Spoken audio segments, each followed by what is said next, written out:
Shalom Yisrael. I wanted to talk a little bit about the evil eye. You know, the scripture talks about having an evil eye against one another. And I see a lot of that going on. It's been going on for a long time. And I want to talk about where it comes from. Usually that evil eye comes from a heart of bitterness, jealousy, anger, rage, whatever it is, because of what someone else has or what they're doing, or it could be just about anything. And the reason I'm talking about this is because it is a huge problem. It actually stops progress in our communities. It allows those who have an evil eye, it allows them to fester in a bitterness that usually consumes them. And so I kind of wanted to touch on that because we got to learn how to let that kind of stuff go and fast. It's destroying us. It's destroying us as a people. It's destroying our families. It's destroying our abilities to function in society. And you probably don't realize this because most of us are so used to dysfunction that we don't see how it's destroying us and how it's keeping us from moving ahead as a people. Now, I know you will always have individuals who are moving right along while everybody else is lagging behind. You'll always have that. But as a collective people, we just have this evil eye thing that plays a huge part. I know that's not the only thing, but that evil eye against your brother and sister plays a huge part in why we're in the situation we're in and why we can't seem to progress. I'm reminded of something my sister told me many years ago. She was over a major real estate organization in Detroit, and she was doing some very phenomenal things, and she had garnered a lot of support, and she was, getting very successful at this thing. When she took over this particular chapter, I don't remember all the details because this was something she was involved in, but when she took over this particular organization and she was running things, she was getting a lot of sponsors from, big major banks, and she was getting a lot of businesses participating, and she was just doing extremely well with it. And she had increased the membership. All kinds of things were going on. She was given an award by one of the city officials. And I remember, as all of this was happening, there was one particular lady that she had looked up to. And mind you, this was a while back when we were very young. We were in our 20s. So my sister looked up to this woman as being an elder. And she thought she had this woman's support. But as my sister began to progress more and more, and she began to achieve some amazing things with this organization she was a part of, this woman came to her, and she was so upset from that evil eye thing that she had going on in her heart. She looked at my sister and told her she wished she was dead. And so I talked to my sister about that the other day too, earlier today, I'm sorry. And when I think about that, you were that angry and that bitter about the progress that my sister had in this organization that you all were working in together. You were that angry that you wanted her dead. That's an evil eye that I have no idea why it would come to something like that. Now, my sister was really hurt by that. She said to herself, I looked up to this woman. And because you can't stand to see what I'm doing with this organization, you want me dead. Now, it tripped me out when my sister told me that this woman, not too long after that, I would say within a few months, she ended up having a stroke. So do you think it ate away at her that bad that she had a stroke from it? You allowed yourself to get that sick because you couldn't stand to see what my sister was doing? We just see that happening all too often amongst our people. There are some people that will hate you without a cause, don't even know you, but they're sitting there, they're looking at you from across the room, or they're looking at you from across the world, or from across the states, or from across the city, or they could just be looking at you on video. And some of them looking at you and they just can't stand you. You got to ask yourself, what is wrong with us to where we will allow this type of bitterness and hatred and anger to build up so high in our bosom to where you wish somebody else dead, and then you end up having a stroke because you pondered on it that much. I'm telling you right now, we are a sick people when it comes to stuff like that. And we got to get over this stuff. If we don't get over this, we're going to allow this bitterness that we have for each other to consume us. Now, I have experienced similar things where a person who don't even know you, never even talk to you. As a matter of fact, it's kind of funny when we moved to this community. A lot of people they assume because of how we moved here, we moved in this. It's an old house, you all. This is an old house. It's a big old house, though. And so a lot of the black people assume that we had an attitude or whatever. And each and every time someone spoke to us or came to us, we were as nice as we could be without overdoing it. But black people have this way about them to where they paint you out to be something that don't even fit you because of how they perceive themselves. And I don't like talking about these things because in no way do I want to come across as thinking I'm better than anybody. I'll tell you in a minute. I've said it before. We don't think we're anything. As a matter of fact, we feel just like Job feels. Job said, when I consider what the Most High is able to do to me, I am afraid of him. That's how we feel. And so, I just feel sad that our people like to judge you before they even get a chance to know you. One of the parents that came here and asked if we can homeschool her children, she used to have the same way about her in terms of how she dealt with us. But once she came and she sat in our living room, she talked to us and we began to converse, and we took their children on, and all of these things happened. Even she said herself that once people get to know you, they'll really like you. And this is how I am. Get to know me first before you even make a judgment that I think I'm better than somebody or that I act a certain way, especially if I'm not acting that way. Many times you can walk past a person and you can smile, you could shake their hand or whatever, but in their mind, because they think they know something about you, they'll say, she thinks she's something. You have to ask yourself, why is it that we have these bitter ways towards one another? We choose to have these ways which really stops our progress as a people. I say to my brothers and sisters all the time that I love you. I love my brothers and sisters very much. But many times we can't find it in our hearts to love each other as a whole. We find more anger and bitterness in our hearts toward one another, and we find ourselves out of the will of the Father as a result of it.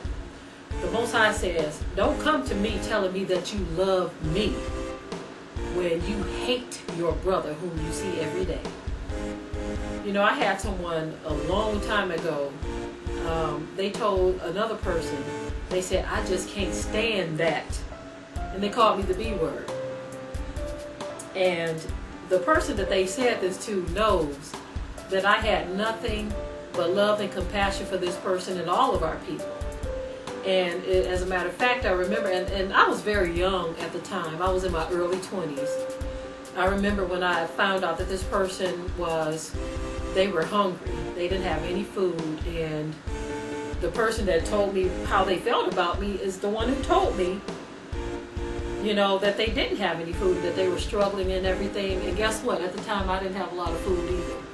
But because I had a heart of compassion for this person, I said, well, you know what? I got 2 loaves of bread. I'll keep one and I'll give her one. I got 2 bags of rice, so I'll give her one and I'll keep one. Whatever it was I had, I gave her what I could afford to give her. And I didn't expect anything in return. And the only reason why I'm sharing this story, because I gave this person absolutely no reason to dislike me, to hate me, to despise me, and to say the things that she had to say about me. And I know many of you have experienced that. I've talked to some of you who have had people who have had an evil eye against you. And because I'm in the how can I say this? I don't want to say ministry. I'm of the mindset of trying to unite our people. Okay, so this is why I talk about these things. Because if you find yourself in the situation or the position of not knowing why you hate someone, you just saw them and they rubbed you the wrong way for whatever reason, you can't find a valid reason, I admonish you to look within your heart and ask the Father to forgive you for that. Because you can't live happy if you have an evil eye against somebody for no reason at all. And if you find yourself in the position, as I have, where someone has had an evil eye against you, or have hated you or disliked you for no reason, find it in yourself to love that person regardless. And that's how I choose to be with my brothers and sisters, because I understand why we take on these attitudes. Many times we take on these attitudes because we're in the land of our captivity, and sometimes stumbling blocks are presented to us, and we want to be in a certain position. We want to have a certain lifestyle. We want to do a certain thing. And instead of us being happy for a person who may be doing something that we want to do, we find that to be our excuse to hate that person. I'll give you a very shining example of what I'm talking about. When I was going to Cody High School in Detroit, I was very shy, so I didn't really get involved in too many things.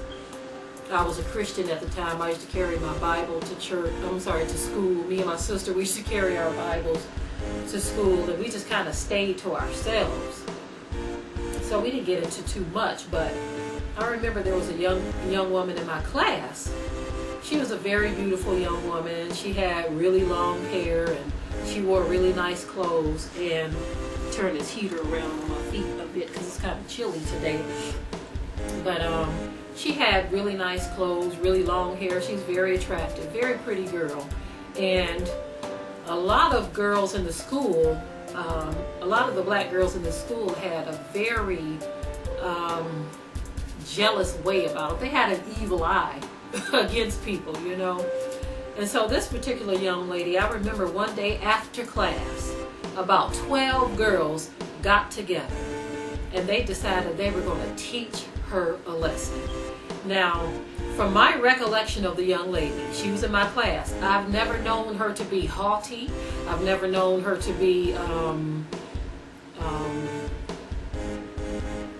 real arrogant or anything like that, or she wasn't into her looks or anything like that. She didn't do anything any different than anybody else who had long, pretty hair. She kept her hair nice, which was her prerogative, right? But 12 young girls at Cody High School decided we're going to teach her a lesson. I bet she thinks she's cute. And since she thinks she's cute, we're going to catch her after school. We're going to beat her behind. We're going to cut her hair off. That's what these young women did to this girl. They cut her down bald. And I remember her mother marched up to that school like a wild lion. And I understand it. I'm a mother now myself, so I understand why she came up to that school. She came up there enraged, and she was ready to kick some behind. Because, no, you didn't attack my daughter. They didn't just cut her hair, they beat her up too. Okay? This is the kind of nonsense that we have going on in the black community, to where we have this evil eye thing going on against one another. It spills over into the churches. It spills over into the schools, the workplace, and even in this Israelite truth, it spills over into this too, to where our people are so childish. It's like, why don't you just grow up? Instead of you looking at this person over here about how they dress, how they look, how they wear their hair, how they present their ministry, what they're doing, period. Instead of you looking at this person with this heart of bitterness, why don't you get on your knees and ask the Most High to fix your heart? Help you to fix your heart. Because it's really a shame that we will actually... My husband did a message on this before about the spirit of Balak, where you want to throw a monkey wrench into somebody else's program because you're that angry and upset. I find it kind of strange that when the truth comes forth, even with that, you have people who assume that because you speak or preach about a certain thing, that you feel like you're perfect. And I'm saying this because, when you're bringing forth the word, it cuts both ways. Am I right? A two-edged sword, which is the word of Yah, cuts both ways. Meaning, yes, it might cut you over here, but it's also cutting me. It's also cutting whomever is bringing that word. That word is not meant only for the hearers, but it's also meant for the person who's speaking the word. And so, don't assume that just because I'm saying that a person shouldn't be doing something, that I myself feel like I'm perfected in that. That's not what it is. We're supposed to admonish one another daily. We're supposed to keep one another on the straight and narrow. If a brother or sister is doing something that they shouldn't be doing, don't take offense because you hear someone speak a word that might be stepping on your toes. Many times I have heard a word that steps on my toes. And it's not for you to get angry and bitter and say, who does this person, who does she think she is, who does he think he is? Once upon a time, I can remember as a Christian, there was a brother who used to post a lot of Israelite stuff on Black Preachers Network. We were members of Black Preachers Network, and he used to post all of this stuff, and we were into Jesus and all of this Christian stuff at the time. And I can remember a lot of people coming at this brother, telling him he's wrong, and he's of the synagogue of Satan. And I was one of them. I was one of those telling him, leave me and my Jesus alone. And now that we're in the truth, I can totally understand how it feels for a person. Even in Christianity, though, we've had people always, who do you think you are wearing your long dresses, or who do you think you are to because you don't do this or you don't do that. It's that evil eye thing again. We've all experienced that in one form or another. I've never had an evil eye against a brother or sister because of anything they've had or what they look like or anything like that. But I can say that as a Christian, I looked at that brother, I forget his name, but he was very faithfully coming to Black Preachers Network, trying to wake some of us up, trying to wake us black so-called Christians up. And I thank the Father because, even though a lot of people and a lot of things played a very significant role in us coming into the truth, I have to thank that brother too, because he was persistent. And he didn't get all angry with the Christians that were asleep. He didn't get all angry and started hurling insults and saying all kinds of things. He just kept on speaking the word, posting his scriptures. And guess what? For me, I can say that it took root. It wasn't just one thing. We've had, like I said, we've had a number of people who share some things with us about the truth. And I have to give my props to him, to give him his props too, for playing his part in not, not calling us, all of these names, because some of the brothers call people names if they don't accept the truth. But in this truth, we begin to experience that too, where, you have people who will call you out of your name for speaking the word a certain way. They'll call you out of your name. A lot of times my husband, for instance, My husband speaks with a lot of passion. And guess what, y'all? He's always been that way. Even as a Christian, I remember he would get extremely excited.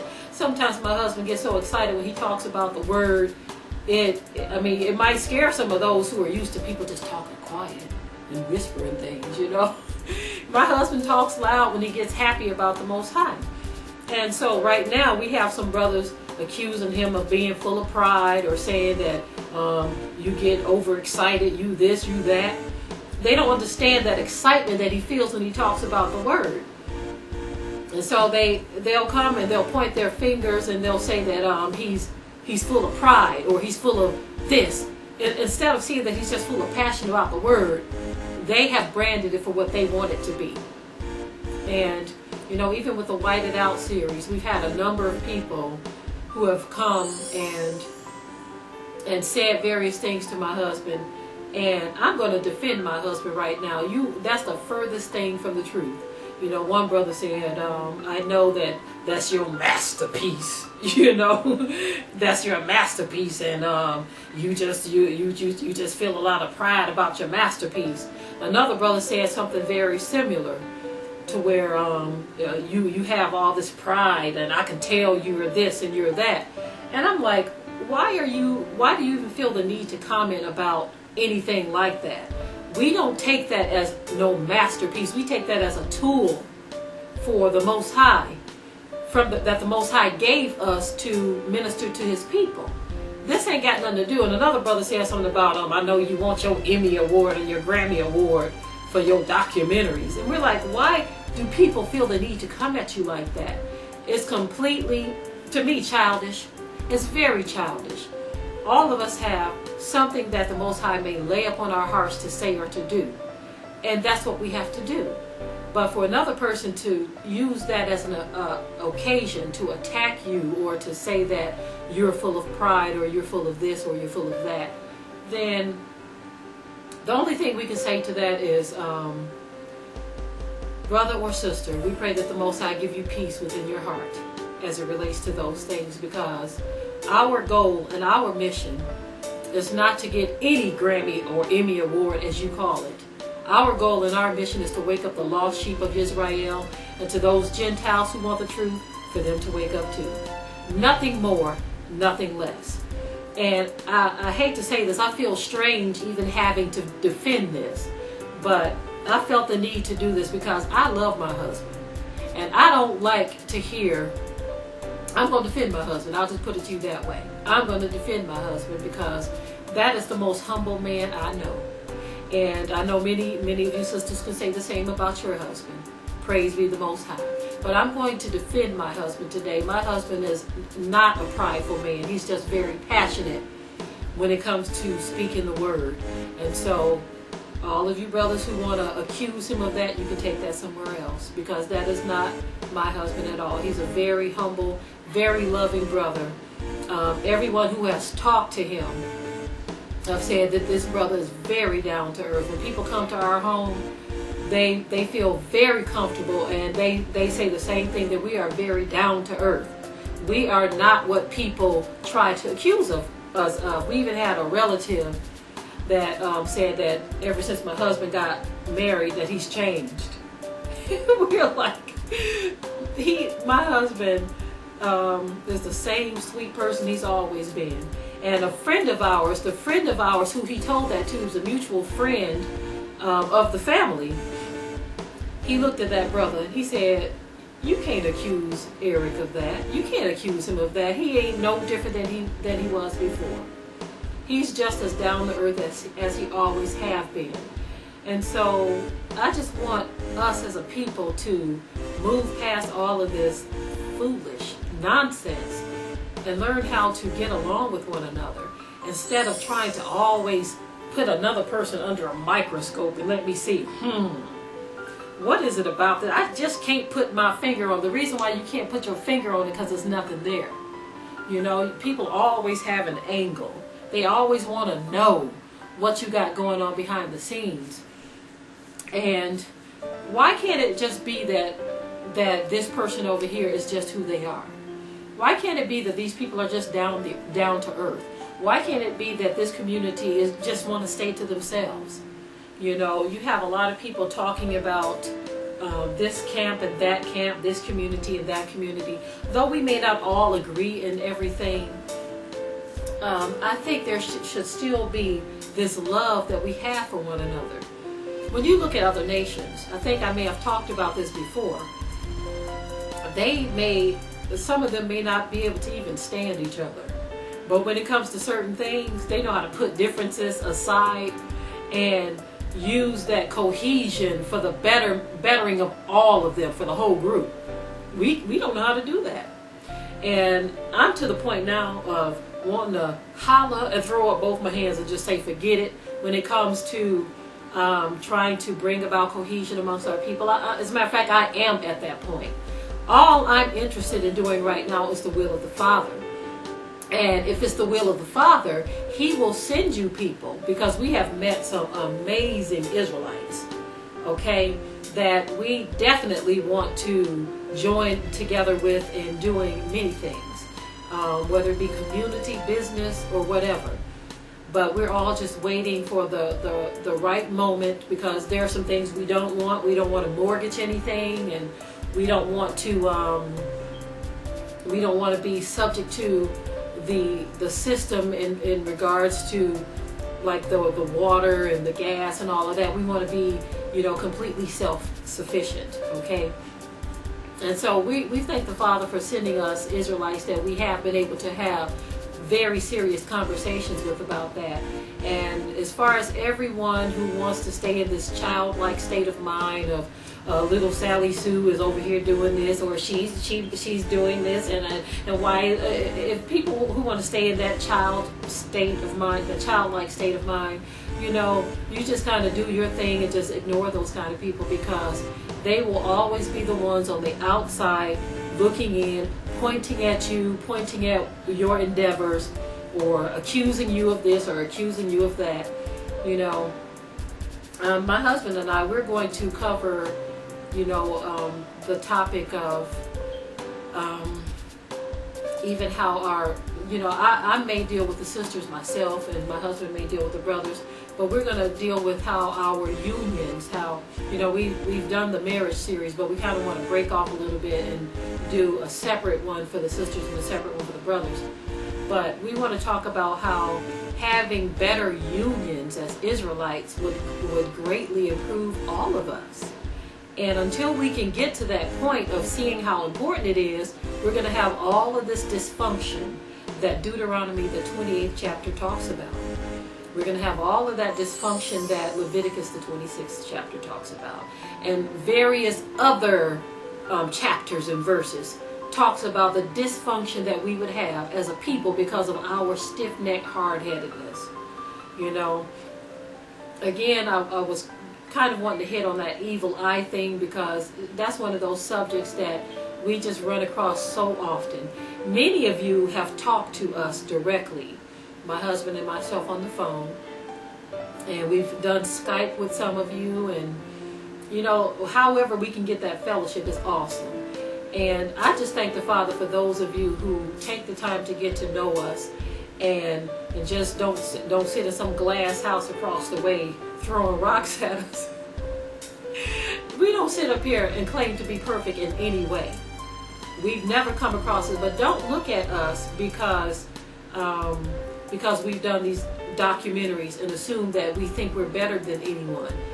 None of that crosses our mind, and so I want to try to understand where that's coming from, and the only thing that comes to mind is having an evil eye towards your brother and sister, and not realizing that we all have a commission from the Father to do the Father's will, and that this is not an occasion for us to rise up against one another and say evil things. I remember Brother Yahya Bandele, before he passed away, we used to listen to his radio broadcast, and I remember him talking about how certain belief sets he had, that there would be brothers who would actually call threatening him. And you said to yourself, who does this person think they are that they're going to call this man up on the phone and threaten his life with whatever words they were using because he don't believe the same way they do. That's a sickness that we have, a mental sickness that we have got to move past. You know, you don't have a right to call someone up and threaten them because they don't believe the same way you do. You know, we had a brother call here not too long ago, just yelling in the phone and getting all hyper and loud and angry because he feels like we don't teach the law enough. He says, well, how come you all only deal with the New Testament and all this nonsense? And I just don't understand why do we feel the need to try to yell at someone else who you don't even know and put them in check. It's one thing for you to put a video admonishing someone. If you feel like someone is doing something or that the people need to hear a message or a word from the Most High, that's one thing. Put out your message, cry aloud, spare not, lift up your voice like a trumpet in Zion. But to call someone's house and yelling at them on the phone and you don't even know this person, who are you to do that? Okay, all of us don't have the same belief. Personally, I feel like this. If you don't want to believe in the New Testament, you don't want to believe in the gifts of the Spirit, you don't want to believe in the book of Revelation and all of this other stuff, that's your prerogative. It's nothing I can do about that. Okay? I'm not going to hunt you down. I'm not going to try to get your phone number under false pretenses and call you up and try to bite your head off because you don't believe in the New Testament. If that's how you choose to be, the Most High has never told us to browbeat anyone with the word. If that's how you want to be, have at it. All I can do, all my husband can do, all any of us can do is say what thus saith the Most High. But we just ask you don't call here trying to force us with your loud yelling to try to get rid of the New Testament. That's not how we roll around here. Okay? We believe in the New Testament, and all I can say is just deal with it. Okay? And be about your life. Deal with it. You know, it's just really awkward when we get this evil eye. We're always finding reasons to down one another. And so we got to get past that. If you ever want to be anything, you have to move past that. And you got to get an understanding yourself, because it could be that you're wrong. Okay? It could be that you're wrong. We understand that the Bible has been tampered with and that there are some mistranslations in the scripture. But you got to understand that the same thing happened in the Old Testament too. You don't throw the whole thing out because of some mistranslations or some misunderstandings that you might have. Okay? I'm not going to talk too much longer here. I didn't really mean to talk this long. I just wanted to deal with that evil eye thing because, you know, and we all experience this. Any of us who put ourselves out there in ministry doing videos, even in the Christian church, the same thing happened. There will always be those who are in a disagreement with you because they don't agree with how you're doing something, how you're looking, how you're speaking, how you sound. You know, we even had people talk about how my husband speaks because he don't speak extremely proper, you know. And I'm like this. As long as the message is getting across, it does not matter if a person has full command of the English language. I thank the Most High for my husband. And every bit of his language and speech, I thank the Father for it. Okay? We need to stop being hung up on nonsense things and missing the message. Those are the types of things that when you look around the black community, the so-called black community, we can't get anything done. We can't get a thing done because you have this brother over here that got an evil eye against that brother. This sister got an evil eye against that one. Mothers and children, fathers and sons, everybody got an evil eye against each other. In this community, for instance, I can't tell you how many churches we have in this community. How many black churches. That is not a sign that the presence of the Most High is there. All of these churches, one on each corner, is actually a sign of something else. It's a sign that there is no cohesion. It's a sign that we are not on one accord. It's a sign that we're divided. It's a sign that somebody got something wrong. Because this church is saying, you know what? I like what I have over here, but I don't like what you have. And so how can we all have what's right when everybody's preaching and teaching something totally different? Okay? You got to make sure everything that you do is lining up with the Word, and that the Spirit of the Most High is in that thing. Because if the Spirit of the Most High is not in that, nobody's going to be blessed by that. And just one more thing, I wanted to cover the cult thing.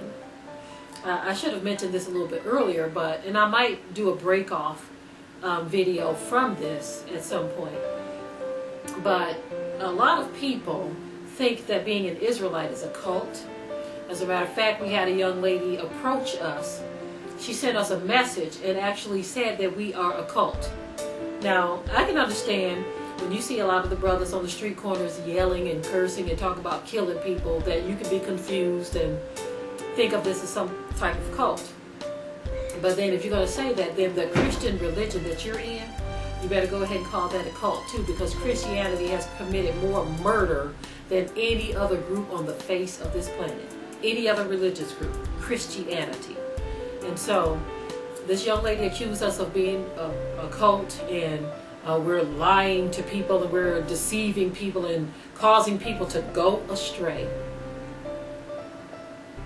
Any of our videos that you look back through is very clear that we have only the best interests of the Most High's people at heart.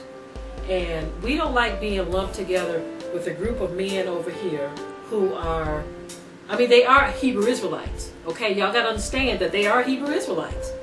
It's not a religion though, people. We are a people. We are a nation of people. And so just because you see some Hebrew Israelites over here spouting off things that may sound crazy to you, does not mean that being an Israelite or Hebrew Israelite is a cult. We are not a part of any cult. We are just a group of people who are waking up to who we are. This is our heritage. Just like you might be Chinese, or you might be British, or whatever you might be. This particular young lady, I think she's mixed or whatever. And so she feels like we are a cult and we need to be exposed as such. And I just really feel like the enemy is really busy trying to stop this truth. The enemy don't want us to wake up as a people. The enemy wants us to stay the slaves that we once were. The enemy wants us to stay in the dark and keep eating our pork chop sandwiches and keep sending our people to these churches where they're getting more and more bound. The enemy wants us to stay in that and not to realize who we are as a people. Yes, we did used to be Christians. And many of you know that as Christians, we were Rest of God Ministries. And the one young lady made an issue of that because we are no longer called that. And of course we're no longer called that because we are Israelites and we are no longer Christians. But that is the name that we had as a ministry, as a Christian ministry. And we still have some of our old Christian videos up on our old channels. But again, we came into the light. Like it or not, people, we are awake now. We have come into the light. And our old Christian mindset is gone. All of that stuff is gone. And unfortunately, the world is getting afraid. They don't like, well, some people are wanting us to wake up. Some people don't. Some people want us to stay in the dark so that they can continue in their deceiving of the Most High's people and the milking and the mind rape that we see happening. A lot of people want us to stay in that mindset. But I'm so thankful that we are awake, and the enemy is going to throw all kinds of punches and throws at all of us. And this is why I think we don't need to have an evil eye towards one another, because we have enough going on in and around our lives. We have enough enemies. We have this group and that group coming against us. And so for that, that's one of the main reasons why we need to learn how to come together. I'm going to go ahead and wrap this video up now. I hope that I've said something that could be a blessing to you.